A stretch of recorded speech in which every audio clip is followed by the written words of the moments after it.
الحمدللہ رب العالمین والصلاة والسلام علی نبینا محمد وعلی آلہ وصحبہ اجمعین، اما بعد۔ حج عمرے کا مسنون طریقہ، اس میں ہم کچھ باتیں دیکھیں گے۔ دیکھیں، سب سے پہلے قبولیت حج اور عمرے کی شرائط میں سے یہ ہے کہ اخلاص ہو، ٹھیک ہے نا، اخلاص ہو، ریاکاری نہ ہو۔ قبولیت کے لیے یہ شرط ہے کہ انسان اس میں کوئی دکھاوا نہ ہو، جیسے ہوتا ہے نا آج کل لوگ حج عمرے میں بہت ساری تصویریں بنا رہے ہوتے ہیں، شیئر کر رہے ہوتے ہیں، بتا رہے ہوتے ہیں ہم یہ کر رہے ہیں وہ کر رہے ہیں۔ اگر ان کی نیت میں اخلاص نہیں ہے تو ان کا حج عمرہ قبول نہیں ہوگا۔ تو سب سے پہلی شرط ہے اخلاص ہو، اللہ کی رضا کے لیے ہو، لوگوں کو دکھانے کے لیے نہ ہو۔ اسی طرح دوسری شرط ہے سنت کے مطابق ہو، یہ نہیں کہ آپ جاتے ہوئے چند چیزیں دیکھ لیں بس مختصر، یہ نہیں ہے۔ آپ مکمل، اگر آپ پہ حج فرض ہے، عمرہ فرض ہے، تو آپ کو اس کا علم بھی فرض ہے حاصل کرنا کہ سنت کے مطابق کیسے بنے۔ تو سنت کے مطابق یہ بڑا ضروری ہے۔ اسی طرح حلال روزی سے ہو، آپ کا مال جس سے آپ کر رہے ہیں وہ روزی حلال ہو۔ تو یہ چیزیں ایسی ہیں جو شرائط میں سے ہیں، ان کا خیال رکھا جائے۔ اسی طرح آگے اگر ہم دیکھیں کہ عمرے کا کہ اگر ہم تعریف سمجھیں گے تو اللہ کی مخصوص عبادت کی خاطر بیت اللہ کا سفر کرنا، تو یہ اس کی تعریف ہے۔ اسی طرح حج کی اگر اقسام دیکھیں، حج افراد جس میں صرف حج ادا ہوتا ہے، حج قران جس میں حج اور عمرہ ایک ساتھ دونوں ادا ہوتے ہیں، حج تمتع جس میں عمرہ کرنے کے بعد حج ادا ہو، یعنی کہ پہلے عمرہ کیا جاتا ہے حج تمتع میں، بعد میں حج ادا کی جاتا ہے۔ تو یہ حج کی اقسام، اگر کسی کو وضاحت چاہیے تو وہ الگ سے برل سوال کر بھی سکتا ہے۔ اسی طرح آگے ہم دیکھتے ہیں کہ حج تمتع کا جو طریقہ ہے، لیکن حج تمتع کی فضیلت یہ ہے کہ اللہ کے رسول نے اسے حکم دیا اور اللہ کے نبی نے اس کو ادا کرنے کی تمنا بھی کی تھی۔ حج کی تمام قسموں میں یہ سب سے آسان ترین حج ہے۔ ایک ہی سفر میں حج اور عمرہ ادا ہو جاتا ہے نا، اس میں پہلے عمرہ ہوتا ہے، پھر اس میں بعد میں پھر 8 کو آپ حج کے لیے نکلتے ہیں۔ اسی طرح عمرے کا طریقہ یہ ہے کہ طواف، پہلے احرام ہے، پھر اس کے بعد طواف، 2 رکعت نماز، زمزم، سعی اور حلقیہ قصر۔ تو یہ عمرے کا طریقہ ہے مختصر جو اس میں کہا گیا ہے۔ باقی احرام باندھنے کا جو ہے نا وہ طریقہ یہی ہے کہ 2 چادریں ہوں، سلی، جسم کے ساتھ سے سلی نہ ہوئی ہوں۔ یہ احرام کی جو جسے ہم چادریں کہتے ہیں، 2 چادریں ہونی چاہیے مردوں کے لیے۔ عورتوں کے لیے تو کوئی بھی ہو سکتا ہے، کوئی مخصوص نہ رنگ ہے نہ کوئی مخصوص لباس ہے، کوئی بھی ہو۔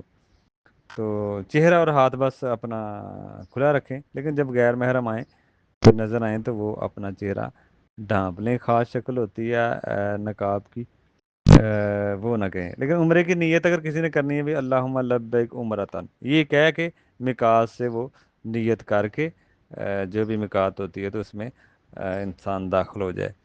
تو باقی احرام کی تو کوئی خاص چادریں نہیں ہیں، احرام کی 2 رکعتیں جو نماز ہے وہ کوئی خاص مسئلہ نہیں ہے، غسل کریں مستحب ہے، اور احرام جو ہے نا وہ آپ کا بن جائے گا میقات پہ نیت کر دیں گے ساتھ ہی، ٹھیک ہے نا۔ تو نیت آپ نے میقات پہ کرنی ہے۔ اگر مدینہ یہاں سے جدہ جا رہے ہیں تو جدہ سے پہلے کریں گے نیت، اگر یہاں سے مدینہ جا رہے ہیں تو پھر واپسی پہ ذوالحلیفہ پہ آپ نیت کر لیں گے۔ حج اور عمرے کی جو نیت کرے، نبی علیہ السلام نے فرمایا وہ میقات ایسے نہ کراس کرے، لیکن جو میقات کے ویسے کوئی زیادہ ہے تو کوئی مسئلہ نہیں، لیکن اگر کوئی میقات کے اندر ہے تو وہاں سے احرام باندھ لے۔ جو حرم کے حدود میں ہے وہ وہاں باہر آ کے، حرم کی حدود کے باہر آ کے احرام باندھ کے عمرہ کرے۔ تو یہ مکہ والوں کے لیے ہے۔ تو عمرہ بدل کی نیت اگر کوئی کر سکتا ہے، اللہم لبیک عمرتن ان فلاں و ان فلاں، یعنی کہ حج بدل کرنے والے کے لیے ضروری ہے کہ وہ اپنا حج کر چکا ہو، یا عمرہ کر رہا ہے تو وہ کر چکا ہو۔ یہ ایسے کوئی اہم مسائل ہیں جو میں ساتھ ساتھ آپ کو بتا رہا ہوں، پھر اس کے بعد تلبیہ پڑھتے جائیں آپ، ٹھیک ہے نا۔ لبیک اللہم لبیک لبیک لا شریک لک لبیک ان الحمد والنعمت لک والملک لا شریک لک۔ تو یہ اس کی فضیلت یہ ہے کہ یہ جتنے بھی درخت ہے، کنکریاں، پتھر سنیں گے وہ روزے قیامت گواہی دیں گے۔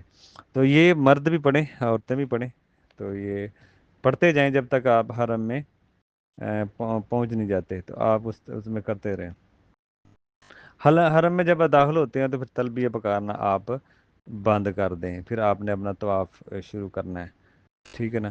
اور حرم میں داخل ہونے کی دعا وہی ہے، بسم اللہ والصلاۃ والسلام علی رسول اللہ اللہم افتح لی ابواب رحمتی کا۔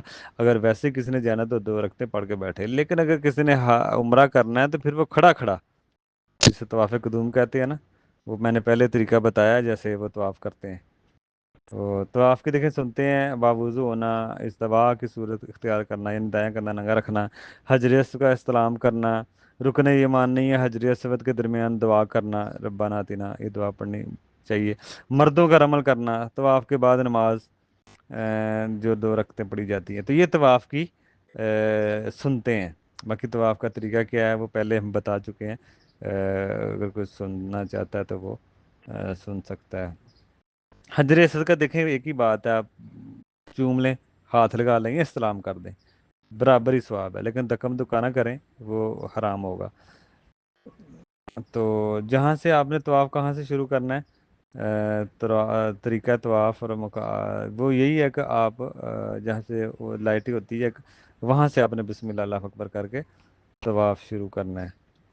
تو طواف ہر چکر میں آپ حجر اسود کا استلام آپ نے کرنا ہے، ہر چکر میں اشارہ کرنا ہے، لیکن کندھا ننگا کر لیں آپ، رکنے اور رمل بھی کریں اس میں، یہ صرف اسی طواف میں ہے، طواف قدوم میں، یہ چیز طواف قدوم میں ہے۔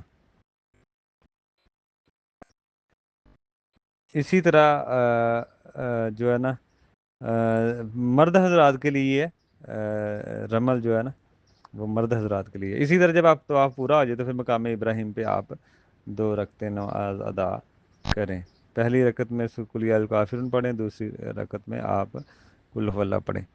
تو یہ باقی ہم آگے بھی